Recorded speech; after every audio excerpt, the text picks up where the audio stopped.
Hello बच्चों, कल जो मैं आप लोगों को पढ़ा रही थी एनसीईआरटी बुक साइंस की बुक में चैप्टर 1 जो पढ़ा रही थी केमिस्ट्री की मैटर इन आवर सराउंडिंग्स, उसका पार्ट 2 आज मैं एक्सप्लेन करूंगी। ठीक है, आशा करती हूँ आप लोग को पसंद आएगा and please do like my channel, comment, subscribe, ring the bell button. ठीक है, चलो इतना तो बोलना होता है ना, वीडियो बनाने से पहले इतना बोलना होता है। चलो ये चैप्टर मैं शुरू करती हूँ। ठीक है, हेलो दोस्तों, कल मैं आप लोग को साइंस में स्टैंडर्ड 9th की जो चैप्टर 1 है केमिस्ट्री की, मैटर इन आवर सराउंडिंग्स, ये चैप्टर पढ़ा रही थी, जिसमें हम first page of NCERT book ये कंप्लीट कर चुके थे। हमने लास्ट में कहाँ तक पढ़ाई की थी, तो वो ये थी कि मैटर जो होती है वो किसकी बनी होती है, पार्टिकल्स की बनी होती है। हमने चर्चा की थी फिजिकल नेचर ऑफ मैटर की, जिसमें हमने जाना था कि मैटर जो होती है वो पार्टिकल्स की बनी होती है। मतलब कि मैटर के सबसे स्मॉलेस्ट पार्ट अगर कहा जाए, किसी भी पदार्थ की सबसे छोटी पार्ट कहा जाए क्या होती है, तो वो पार्टिकल्स की होती है। आप पार्टिकल्स को बिल्डिंग ब्लॉक्स ऑफ मैटर भी कह सकते हो। तो किसी भी मैटर की सबसे छोटी जो हिस्सा होती है, सबसे छोटा जो भाग होता है, the smallest part of matter is particles, वो पार्टिकल्स की बनी होती है। और ये इनके बीच में स्पेस भी पाया जाता है, जैसे कि हमने कल देखा था कि कैसे एक बीकर लिया, बीकर में हमने पानी लिया था, पानी को मार्क कर लिया, और जब हमने थोड़ा सा सॉल्ट मिलाया तो हमने देखा कि पानी का लेवल नहीं बढ़ा। इसका मतलब कि उसमें स्पेस भी पाई जाती है। तो हम पढ़ रहे थे physical nature of matter. Physical nature of matter में हमने जाना कि ये मैटर जो होती है, पदार्थ होती है, ये किसकी बनी होती है, तो ये पार्टिकल्स की बनी होती है। आज हम जानेंगे how small are these particles of matter. ये पार्टिकल्स जो होती हैं, मैटर किसकी बनी होती है, तो पार्टिकल्स की बनी होती है। आज हम इसके साइज के बारे में भी चर्चा करेंगे। तो यहाँ पे इसकी चर्चा करने के लिए, इससे पहले कि हम इसके बारे में कुछ जानें, एक छोटी सी एक्टिविटी यहाँ दी हुई है 1.2। तो चलिए इसको शुरू करते हैं। लिखा है, take 2-3 crystals of potassium permanganate and dissolve them in 100 millilitre of water. यहाँ आप देख सकते हो कि एक बीकर लिया गया है, बीकर में पानी लिया गया है, और इस पानी में पोटेशियम परमैंगनेट की कुछ क्रिस्टल्स डाली गई हैं। तो यहाँ पे पोटेशियम परमैंगनेट भी क्या हुआ, तो एक मैटर है। तो जब इसमें डाला गया तो ये पानी का जो कलर है ये चेंज हो गया। इस चेंज्ड पानी के जो पानी है जिसमें पोटेशियम परमैंगनेट घुल चुकी है, उसका 10 मिलीलीटर उठाया गया और फिर दूसरे साफ बीकर पे, आप यहाँ देख सकते हो सेकेंड में, यहाँ पे आप देख सकते हो ये पहले वाले में मिलाया गया, फर्स्ट वाले पे। तो फर्स्ट वाले में मिलाने के बाद इसका कलर चेंज हो गया। कलर चेंज होने के बाद इसमें से 10 मिलीलीटर उठाया गया colour changed water. Colour changed water का मतलब हुआ कि इसमें पोटेशियम परमैंगनेट दी हुई है। उसके बाद दूसरे बीकर में रखा गया, ये बीकर में भी 100 मिलीलीटर ऑफ वाटर था, वाटर लिया गया। फिर आपका यहाँ पे 10 मिलीलीटर जो कलर्ड वाटर था इसको मिलाया गया। ऐसे करते करते आप यहाँ पे देख सकते हो, ऐसे करते करते ये 3-4 बार ये प्रोसेस की गई, और लास्ट में ये पाया गया कि ये जो आखिरी का 3-4 बार प्रोसेस होने के बाद जो यहाँ पे आखिरी का जो बीकर है, यहाँ पे ये देखा गया कि स्टिल अभी भी इसमें कुछ कलर चेंजेस पाए गए। इसका मतलब ये हुआ कि पार्टिकल्स जो होते हैं, किसी भी मैटर के जो पार्टिकल्स होते हैं, उनकी साइज़ कैसी होती है, तो उनकी साइज़ इतनी छोटी होती है कि जो कि हमें नेकेड आई से दिखाई नहीं दे सकती है। मतलब कि हम कह सकते हैं इतना कुछ करवाने का मतलब यही है कि कोई पूछे अगर आप लोगों से कि मैटर के पार्टिकल्स कितने बड़े होते हैं, उनकी साइज़ क्या होती है, तो आप बोलोगे कि वो इतनी छोटी होती हैं कि उसे हम नेकेड आइज से, नॉर्मल आइज से नहीं देख सकते हैं। ठीक है, तो यहाँ पे फिजिकल नेचर ऑफ मैटर में हमने क्या सब जाना, ये सब जाना कि पहला पॉइंट कि मैटर जो होती है वो पार्टिकल्स की बनी होती है। उसके बाद हमने जाना कि यह पार्टिकल्स की साइज़ क्या होती है, तो यह पार्टिकल्स बहुत छोटी होती है, दीज आर एक्सट्रीमली स्मॉल। उसके बाद हम यहाँ पे देखेंगे characteristics of particles of matter. यहाँ पे पार्टिकल्स के कुछ कैरेक्टरिस्टिक्स के बारे में हम अब जानेंगे। ठीक है, तो इसमें हम देख सकते हैं यहाँ लिखा हुआ है, particles of matter have a space between them. Particles of matter क्या है, they are having space between them. जैसे कि अगर मान के चलो कि यह एक मैटर का एक टुकड़ा है, ये मैटर है तो ये किसकी बनी होगी, पार्टिकल्स की बनी होगी। मान के चलो ये गोल गोल में जो बना रही हूँ राउंड राउंड, ये पार्टिकल्स है। पार्टिकल्स क्या है, तो किसी मैटर के सबसे छोटी भाग है, smallest part of matter is known as particles of which the matter is composed of. मतलब कि पदार्थ जो है, पदार्थ किसकी बनी होती है, तो कणों की बनी होती है, छोटे छोटे कणों की बनी होती है, ठीक है। और इन कणों के बीच में यहाँ जो ये पॉइंट लिख के आ रहा है, इस कणों के बीच में खाली स्पेस, आप देख रहे हो खाली खाली स्पेस पाई जाती है। कणों के बीच में क्या होती है, खाली जगह पाई जाती है, और इस खाली जगह को हम हिंदी में कहते हैं अंतराणुक स्थान और इंग्लिश में कहते हैं इंटरमॉलिक्यूलर स्पेस, ठीक है ना। यहाँ पे आप देख सकते हो, यहाँ लिखा हुआ है particles of matter have a space between them. In activities 1.1 and 1.2, we saw that particles of sugar, salt, Dettol or potassium permanganate got evenly distributed in water. Similarly, when we make tea, coffee and lemonade, नींबू पानी, particles of one type of matter get into the spaces between particles of the other. यहाँ पे ये बोल रहा है कि जो भी एक्टिविटीज़ इससे पहले करवाई गई, इससे साफ पता चलता है कि जब हम एक पदार्थ को दूसरे पदार्थ में मिलाते हैं तो जिस पदार्थ की मात्रा कम होती है वह दूसरे पदार्थ में जिसकी मात्रा ज़्यादा होती है उसमें घुल जाती है, उसमें मिक्स हो जाती है। तो ये मिक्स होता क्यों है, क्योंकि जो मैटर होते हैं, है ना, जो जिसकी मात्रा कम होती है, वैसे जो मैटर्स होते हैं तो वो क्या करती हैं, वो पार्टिकल्स का रूप लेके, जैसे कि मान के चलो यहाँ पे ही था, इस एग्जाम्पल में था, बीकर लिया, पोटेशियम परमैंगनेट डाला और फिर वह पोटेशियम परमैंगनेट उस पानी में घुल गया, क्योंकि जो क्रिस्टल्स थे, पोटेशियम परमैंगनेट के क्रिस्टल्स थे, वो पानी में ब्रेक होते गए और सबसे सिंपलेस्ट फॉर्म जो उसका पार्टिकुलेट फॉर्म है, उस फॉर्म में वो आ गया, कणों के रूप में आ गया। और यह कण लिक्विड के कणों के बीच में जहाँ जगह खाली है वहाँ पे वह समा गया, वहाँ पे वह सेटल हो गया, ठीक है। तो यही ये कहना चाहता है कि particles of matter have space between them, कि कणों के बीच में, पार्टिकल जो होते हैं, पदार्थ के जो कण होते हैं, इनके बीच में खाली स्थान पाई जाती है और इन खाली स्थानों को हम इंटरमॉलिक्यूलर स्पेस कहते हैं, ठीक है। अब आगे पढ़ते हैं। Particles of matter are continuously moving. हम लोग क्या पढ़ रहे हैं, तो हम लोग पढ़ रहे हैं characteristics of particles of matter. हम अभी जो अध्ययन कर रहे हैं वो है characteristics of particles of matter, ठीक है। हम ये पढ़ रहे हैं characteristics of particles of matter. इसमें हम देख रहे हैं, फर्स्ट पॉइंट क्या जाना, कि particles of matter have space between them. Particles के बीच में, जो भी मैटर होते हैं उनके पार्टिकल्स के बीच में खाली स्थान पाई जाती है, जिसे हम इंटरमॉलिक्यूलर स्पेस कहते हैं। उसके बाद सेकेंड पॉइंट में यहाँ लिखा हुआ है particles of matter are continuously moving, मतलब कि मैटर के जो पार्टिकल्स होते हैं वो कंटिन्यूसली मूविंग कंडीशन में रहते हैं, ठीक है।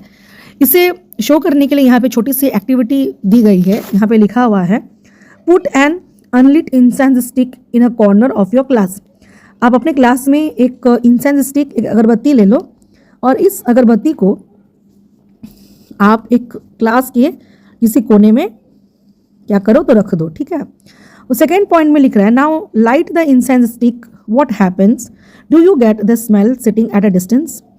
फिर आप उस अगरबत्ती को जलाओ और फिर आप ऑब्जर्व करो क्या हो रहा है, क्या आपकी स्मेल, अगरबत्ती की जो भी स्मेल है, क्या आप तक पहुंच रही है। तो ऑब्वियसली पहुंचती है, ज़रूर पहुंचती है। उसके बाद इस एक्टिविटी में आपको, इस वाले में अब ये बोल रहा है take 2 glasses beakers filled with water. आप 2 ग्लासेस ले लो या बिकर ले लो और पानी से उसे भर दो। Put a drop of blue और red ink slowly and carefully along the sides of the first beaker and honey in the same way in the second beaker। मतलब ये कह रहा है, मैं कोशिश करती हूँ एक डायग्राम बनाने के लिए, एक ये बीकर ले लो और एक आप ये बीकर ले लो। 1.4 की एक्टिविटी में एक्सप्लेन कर रही हूँ। आप पहली वाली बीकर ले लो, इसका नाम रख दो 1, इस बीकर का नाम रख दो 2। और ये बोल रहा है कि नाउ आप ये क्या कर दो, इसमें पानी भर दो, इसमें भी आप पानी भर दीजिए। देन आफ्टर ये बोल रहा है कि आप यहाँ पे एक साइड से ब्लू या रेड इंक डालो। क्या डाल रहे हो आप, इंक डाल रहे हो। और दूसरे वाले में आप साइड से क्या डालो, हनी डालो, शहद डालो। Leave them undisturbed in your house और in a corner of the class. और इसको आप बिल्कुल भी डिस्टर्ब नहीं करो, कुछ भी डिस्टर्ब करने का इन द सेंस है कि आप इसको कोई भी शेक मत करो और फिर अपने ऑब्जर्वेशंस को रिकॉर्ड कीजिए। What you observe immediately after adding the ink drop, what do you observe immediately after adding a drop of honey. तो आप यहाँ पे देखोगे, एक मिनट, हाँ, आप यहाँ पे देखोगे पूछा जा रहा है कि दोनों जब आप ये एक्टिविटी करते हो, जैसे कि आपने ले लिया एक 2 बीकर, एक बीकर का नाम रखा 1, एक बीकर का नाम रखा 2, दोनों में भर लिया पानी, एक में स्लोली डाला है साइड से इंक और एक में स्लोली डाली है हनी, शहद, और पूछ रहा है कि आप क्या ऑब्जर्व करते हो, ठीक है।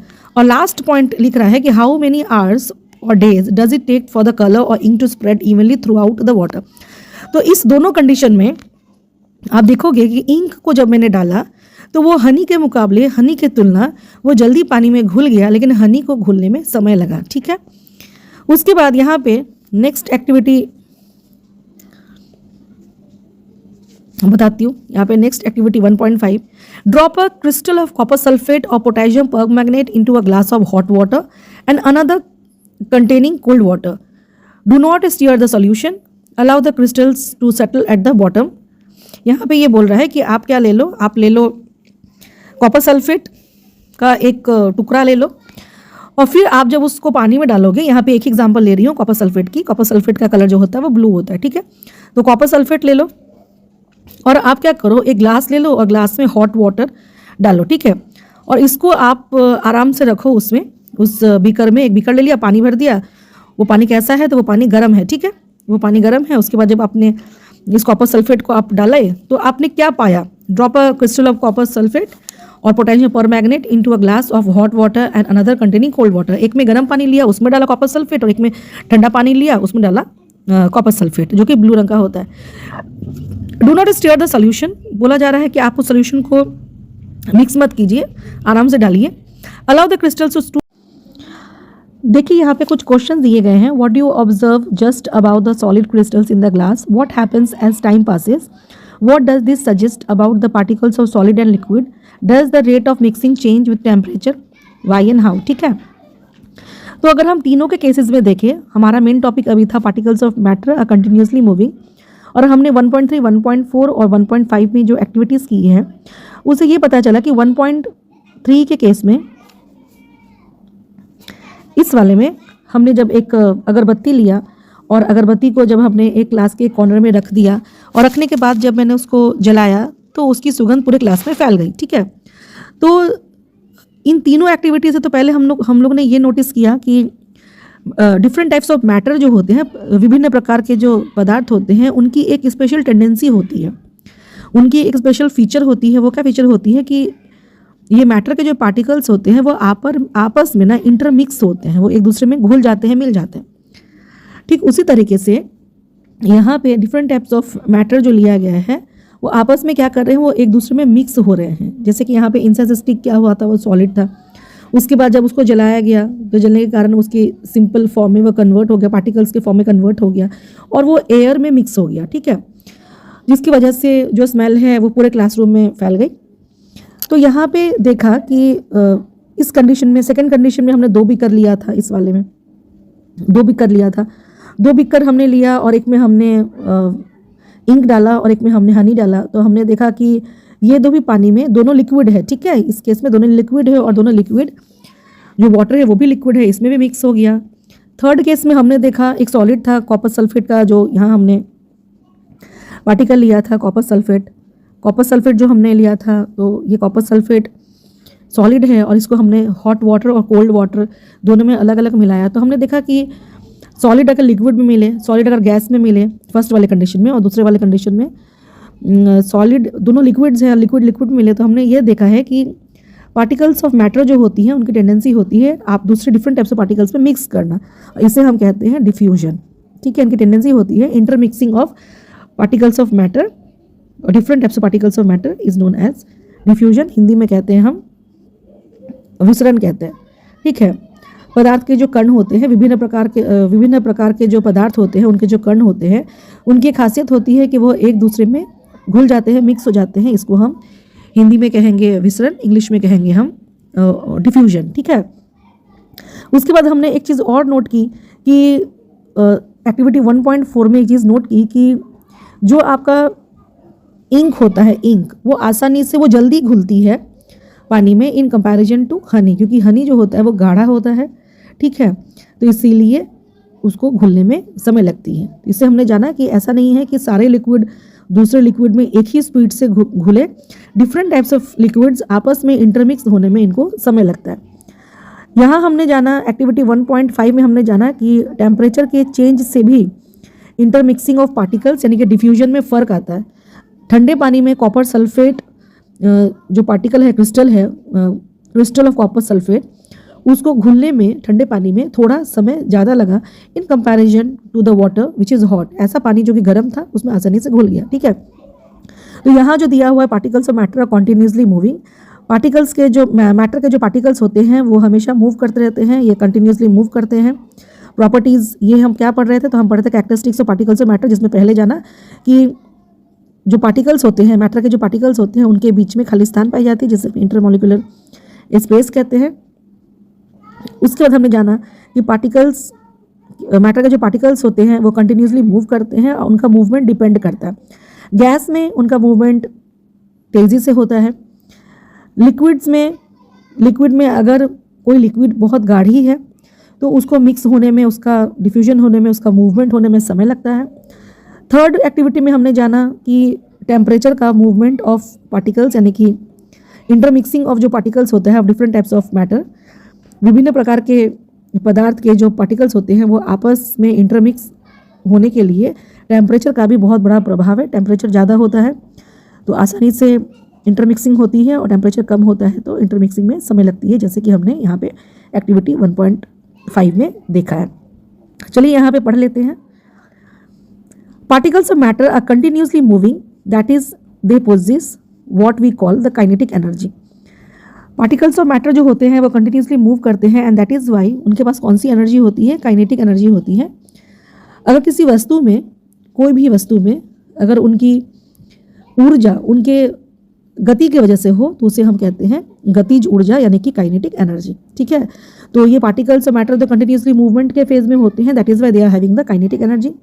As the temperature rises particles move faster. Temperature अगर राइज होता है, टेम्परेचर बढ़ता है तो पार्टिकल्स जो होते हैं, मैटर के पार्टिकल्स होते हैं, उनका मूवमेंट फास्ट होता है। So we can say that with increase in temperature the kinetic energy of particles also increases. इसलिए हम ये कह सकते हैं कि टेम्परेचर की इंक्रीज अगर हो रही है तो पार्टिकल्स का मूवमेंट भी तेज़ी से हो रहा है और इसका मतलब ये हुआ कि इसकी काइनेटिक एनर्जी भी बढ़ रही है। In the about 3 activities we observe that particles of matter intermix on their own with each other. देखिए यहाँ पे ये लिख के आ ही रहा है जो मैंने आपको तुरंत बताया कि डिफरेंट टाइप्स ऑफ मैटर जो होते हैं, उनके जो पार्टिकल्स होते हैं, उनकी एक टेंडेंसी होती है इंटरमिक्स होने की। अपने से वो इंटरमिक्स होते हैं, अपने से वो घुल जाते हैं। They do so by getting into the spaces between the particles. मतलब कि वो ये कर पाते हैं, इंटरमिक्सिंग कर पाते हैं क्योंकि उनके बीच में खाली जगहें पाई जाती हैं। This intermixing of particles of different types of matter on their own is called diffusion. इसे ही हम क्या कहते हैं, डिफ्यूजन कहते हैं इंग्लिश में, और हिंदी में हम कहते हैं विसरण। मतलब कि विभिन्न प्रकार के पदार्थ के जो पार्टिकल्स होते हैं, कण होते हैं, विभिन्न प्रकार के पदार्थों के जो कण होते हैं वो आपस में घुल जाते हैं, इंटरमिक्स हो जाते हैं और इसको हम कहते हैं विसरण यानी कि diffusion. We also observe that on heating diffusion becomes faster. ठीक है, यहाँ पे एक आ रहा है question, why does this happen. यहाँ पे लिख के आ रहा है कि अगर हम कोई भी वस्तु को गर्म करते हैं, ठीक है, तो जब हम कोई भी चीज़ को गर्म करते हैं, we observe that on heating, अगर हम हीट करना शुरू करते हैं तो डिफ्यूजन फास्टर हो जाता है। मतलब पार्टिकल्स के जो इंटरमिक्सिंग की जो प्रॉपर्टी है, आपस में घुलने की प्रॉपर्टी है, वो तेज़ हो जाती है। ऐसा क्यों? ठीक है, तो ऐसा क्यों होता है, तो इसको जानने के लिए कल आप देखिए मेरा next video. Thank you, keep watching.